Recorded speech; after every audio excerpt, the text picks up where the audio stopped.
Hi people, it's Annelia, or you could call me Island Curl, and today I will be showing you how to do a wash and go. Now, I've done videos on wash and goes before, but I wanted to give a real in-depth, detailed version of how I achieve my wash and goes. And I just want to start off by saying, I used some DIY products, and this is my hair with no gel. It almost looks like a old wash and go, and I like it. But before I tell you about those DIY products, I do want to say to achieve a really good wash and go, you need to start off on clean hair. I use Cantu Natural Hair Cleansing Cream Shampoo. And I also use Aunt Jackie's Flaxseed Recipes Fix My Hair. This is the Intensive Repair Conditioning Mask. This stuff is so good, y'all. If you have damage, use it. I am telling you, use it. I used this to deep condition, and my hair felt so strong after. I'm telling you, this is it. This is it. And of course, I use some virgin hair fertilizer. This stuff is also thebomb.com. I use this at least 3 times a week, and I use this to grease my scalp. It tingles, it smells, but it's so good and it works. It helps grow your hair. Use it. Now on to the DIYs. This is my leave-in conditioner that I made. It's an aloe leave-in conditioner. I'm gonna put out a video on how I made this. This also smells because aloe smells, but you know, I was trying to show you guys, but it was too like liquidy. I didn't want it to like fall out of the bottle. And I just put it in an empty eco style bottle that I had lying around. Next is some African shea butter. I love this stuff. Doesn't have the best smell in the world. Like basically nothing that I use for this wash and go smelled good, but they all worked perfectly. So ignore the smell if you want a good bomb wash and go. And of course, this is the main course. This is the stuff that really makes my wash and go pop, and that is my homemade, my DIY flaxseed gel. Now this stuff, it's like snot. It has like a snot-like consistency. It's gooey, it's sticky, it's gross, but guess what? It works. It works, and it'll make your wash and go pop. I'm telling you. Don't judge it until you try it, sis. Anyway, so far the only thing I have in my hair is the DIY aloe leave-in conditioner and the shea butter. And now we're just sectioning our hair. You know, we love to work in sections. And I came close so you guys can get a really good look at what I'm doing. I do want to say there are different methods and ways that you can define your curls when you're doing a wash and go. Sometimes I prefer some methods over others. And I'm going to show you each and every method. Well, not each and every. I'm going to show you some of the methods. Now, I don't know if this is the actual name for this particular method, but I call it the just the separating method, because all I'm doing is adding the gel onto my hair, as you can see, and then I'm gonna separate the curls because they naturally separate on their own once I put the gel on. Not everybody's hair does that, mine does. So I normally find that this method is the best method for me. And I also want to point out that I am trying my best to get some gel on my roots to avoid having puffy roots. You don't want puffy roots when you're doing a wash and go. It just kind of looks off. It doesn't match the rest of your hair. Like I said, you're just separating the curls. And as you can see, they kind of naturally separate on their own, and you're just smoothing it down with your fingers. You're not really doing much other than that.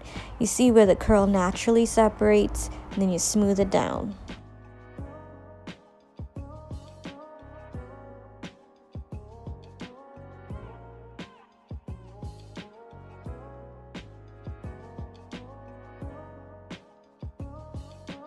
The next method is the raking method. Now, people sometimes use their hands or their fingers, and then some people use a comb or like a Denman brush. I chose to use a comb this time. Sorry, you could see all the shea butter, all the shea butter in the comb. But yeah, you can use either your fingers or you can use a comb or a Denman brush. Like I said, I chose to use a comb, and you just rake the gel through.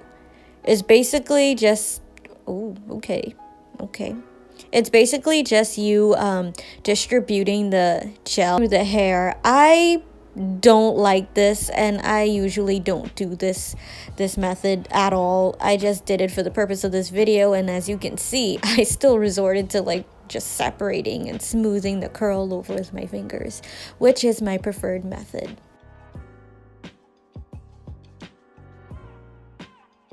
And finally, we have the shingling method, and the shingling method is basically just separating the curls and then twirling the curl around your index finger just to make sure it has that definition, just to make sure it has that defined curl. You know, I sometimes do this like on stubborn parts of my hair, and the reason why I chose to do this in the middle of my hair is because the middle of my hair is stubborn. That's the part that doesn't really curl up as easily as the rest of my hair, so it needs that shingling method. It needs that extra, you know, push in order to get the curl and in order to get the definition. Now, here are a few things about the products I used and, you know, just about wash and goes on the whole that I think you should know. First off, using the DIY Aloe leave-in conditioner, the Shea butter, and the Flaxseed Gel, I think those are perfect combinations because they all add so much moisture to your hair, and they do what they're supposed to do. They give what they're supposed to give, you know.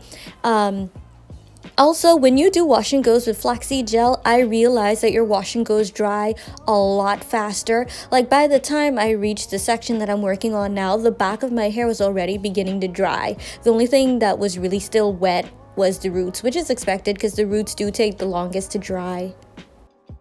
And sticking on the topic of products, I do believe that the products you use do affect how your wash and go will turn out.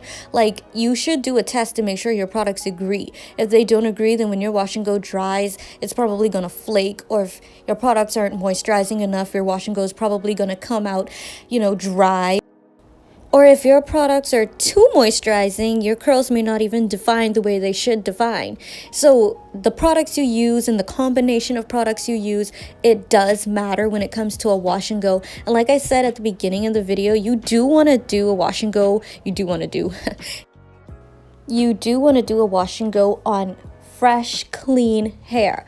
Because, I mean, for people who do love definition, you do need a gel. And let's just take a moment to discuss the gel versus cream wash and go. I don't care.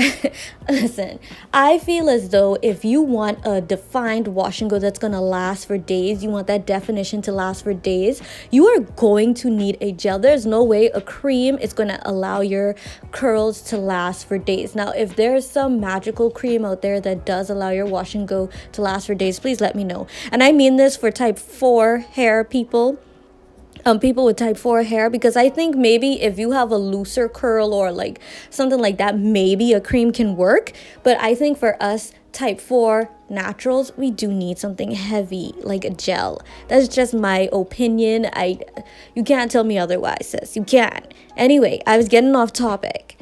It's just that a lot of people, they're like, I don't like gel because it makes my hair hard. And, you know, people want to put their hand in my hair and it's hard. For me, your hand ain't business in my hair anyway, sis. So I don't care if my hair hard. I want the definition. Anyway, getting back on topic, I brought up the whole gel thing because gel is heavy and gel can flake easily. So if you have dirty hair and then you're adding something like gel onto your hair for that definition for a wash and go, you just might get even dirtier hair. So you want to start off on fresh, clean hair. Another thing to note is, for some people, doing a wash and go on like damp hair is perfect for them. It gives them the results they want. For others, doing wash and goes on soaking wet hair is where it's at. And then there's people like me who I can do it on dry hair, damp hair, soaking wet hair. It does not matter. The wash and go is going to come out. I don't know what it is. My hair is just the type of hair that loves wash and goes, which is why it's one of my go-tos and one of my favorites. Some people's hair, they don't really like wash and goes like that. They prefer twist outs and braid outs, and so their hair isn't going to react the way my hair reacts to wash and goes. That's okay. You just have to find which method works best for you, and whether doing it on soaking wet hair, damp hair, dry hair. And yes, you can do wash and goes on dry hair. It's possible. It's very possible. You just have to figure it out, play around, trial and error. And last but not least, I do want you guys to keep in mind that you know, a wash and go is something that you kind of have to practice sometimes. For some people it comes naturally. For me, I had to practice how to perfect a wash and go, and sometimes I still don't feel like my wash and go is perfect, but I think it's really good, and it has improved significantly since my very first wash and go.